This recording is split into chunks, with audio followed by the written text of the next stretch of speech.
আগের থেকে আমার হাজবেন্ড অনেকটা ভালো, এটা আমার ভগবানের কাছে আমার সবথেকে বড় পাওয়া, এবং আয়ুর্বেদিক সেন্টারকে অনেক অনেক ধন্যবাদ। কোনো রকম ফ্লাকচুয়েশনের মধ্যে আর নেই।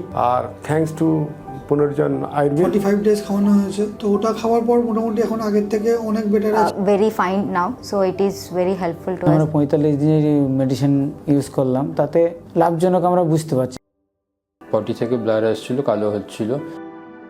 অ্যাপ্রক্স 1.5 মাস আগে আবার সেই সেম প্রবলেমটা স্টার্ট হয়, ওখান থেকে এখানে স্প্রেড করছে। চলতে অসুবিধা, কথাবার্তা বলতে একটু অসুবিধা হচ্ছে, খেতে চাইছি না ঠিকঠাক। আমার নাম অর্ণব সাহা, আমার বাবার অসুস্থ উনি পেশেন্ট অশোক কুমার সাহা, বেলেঘাটা থেকে এসেছি। এটা মোটামুটি বছরখানেক আগে স্টার্ট হয়। তো পটি থেকে ব্লাড আসছিল, কালো হচ্ছিল, তো ওখান থেকে এন্ডোস্কোপি করার কথা বলা হয়। তো এন্ডোস্কোপিতে ডিওডিনামে একটা টিউমার ধরা পড়ে। ওই টিউমারটায় বায়োপসি করা হয়, ওটা বিনাইন ছিল, অসুবিধা হয়নি। তারপর কিছু একটা হোমিওপ্যাথিক ওষুধ খাচ্ছিল, সেটা কি ওষুধ আমি জানি না। তো ওটা কিছুদিন পরে, ধরুন 15-20 দিন পরে ওটা নর্মাল হয়ে যায়। তো ওখানেই আমরা ট্রিটমেন্টটা স্টপ করে দিই। আর কোনো সিমটম ছিল না, মানে ওটা যে আমরা ক্যারি ফরওয়ার্ড করবো ট্রিটমেন্ট, সেরকম কিছু কারণ খুঁজে পাইনি। তো ওখানেই ওটা স্টপ করে দিই। বাট রিসেন্টলি, মানে 1.5 মাস আগে আবার সেই সেম প্রবলেমটা স্টার্ট হয়, কালো পটি হচ্ছিল।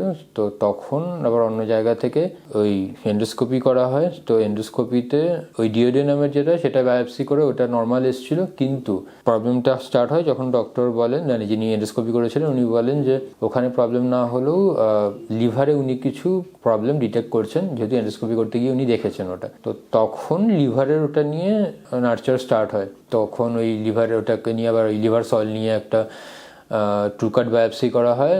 তো সেইখানে ওটা ক্যান্সার ধরা পড়ে। এবার ক্যান্সার ধরা পড়ে, ওই রিপোর্টে বলে যে ওটা সোর্স নয়, লিভার সয়েল যেটা নিয়েছে লিভারটা সোর্স নয়, অন্য কোনো জায়গা সোর্স, ওখান থেকে এখানে স্প্রেড করছে। তো সেটার জন্য তারা সাজেস্ট করে পেট সিটি করার জন্য, যাতে পুরো জিনিসটা একটা ক্লিয়ার পিকচার পাওয়া যায়। তো পেট সিটি স্ক্যান করা হয়। পেট সিটি স্ক্যানের রিপোর্ট জাস্ট কালকে পেয়েছি। তারপরে বাবার এখন যেহেতু 75 এইজ, তো কেমোটা আমরাও চাইছি না, বাবাও করাতে চাইছে না। তো সেই জন্য অল্টারনেটিভ ওয়েতে খুঁজে, সেই জন্য আপনার এখানে আজকে আমি। এখন যেহেতু ব্লাডটা, হিমোগ্লোবিনটা একটু কম আছে, বাবার হাঁটতে চলতে অসুবিধা, কথাবার্তা বলতে একটু অসুবিধা হচ্ছে। আর ওটা ছাড়া খাওয়া দাওয়া অনেকটা কমে গেছে, খেতে চাইছি না ঠিকঠাক। মেইনলি ভিজুয়াল এটাই প্রবলেম। ইন্টারনাল কি প্রবলেম হচ্ছে, ব্যথা করছে। এই লিভারের যেখান থেকে ইয়েটা নেওয়া হয়েছিল, লিভার সলটা নেওয়া হয়েছিল, ওখানে মাঝে মাঝে ব্যথা করে, একটু জার্কিং হলে, যেমন গাড়িতে এসছে তাতেও প্রবলেম করছে। এই জিনিসগুলো একটু রয়েছে।